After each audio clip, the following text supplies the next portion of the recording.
कानपुर से संदीप सविता, न्यूज़ 18 उर्दू। महाराष्ट्र हुकूमत और आम रिटेल दुकानों, डिपार्टमेंटल स्टोर्स पर शराब फरोख्त करने का मंसूबा बना रही है। जमात इस्लामी हिंद महाराष्ट्र ने इस पर अपने खदशात का इजहार करते हुए वज़ीर आला से अपने इस मंसूबे पर नज़रसानी की अपील की है। जमात इस्लामी हिंद महाराष्ट्र ने वज़ीर आला को लिखे ख़त में कहा कि हमें रियासत के शहरियों के वसी तर मफाद में इससे शदीद सदमा पहुँचा है। हम ये बात कहने के में हक़ बजानिब हैं कि शराब तमाम बुराइयों की माँ है। यही अहम वजह है कि जिसकी बुनियाद पर पैगम्बर इस्लाम मोहम्मद सल्लल्लाहु अलैहि वसल्लम ने शराब के पीने और उसके फ़रोख्त को हराम करार दिया।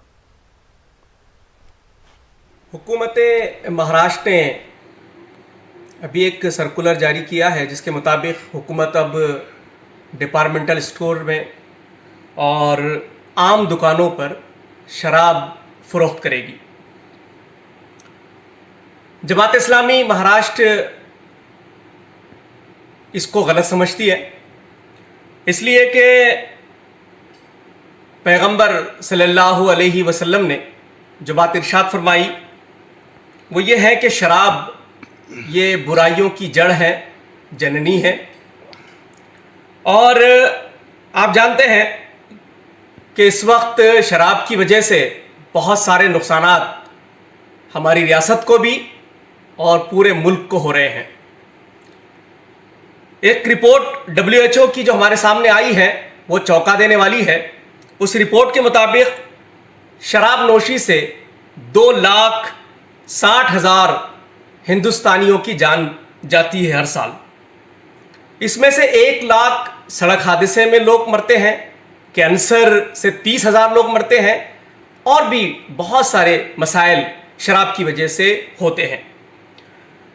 शराब की वजह से कई घर तबाह हो रहे हैं। जमात इस्लामी महाराष्ट्र हुकूमत महाराष्ट्र से ये मुतालबा करती है कि जो उन्होंने अभी हुक्मनामा जारी किया है या करने वाली है तो वो इस पर असर-ए-नौ गौर करें, इसलिए कि शराब की वजह से उनके रिन्यू में इजाफा तो ज़रूर होगा लेकिन इसके परिणाम इंतहाई ख़तरनाक होंगे। हम हुकूमत महाराष्ट्र से ये अपील करते हैं कि वो छोटे मुनाफे की बुनियाद पर रियासत का कोई बड़ा नुकसान ना करे। एक मरतबा फिर हम उद्धव सरकार से ये मुतालबा करते हैं कि उन्होंने जो सर्कुलर जारी किया है कि वो रिटेल दुकानों पर और डिपार्टमेंटल स्टोर में शराब फरोख्त करने जा रहे हैं उस पर वो नज़रसानी करें।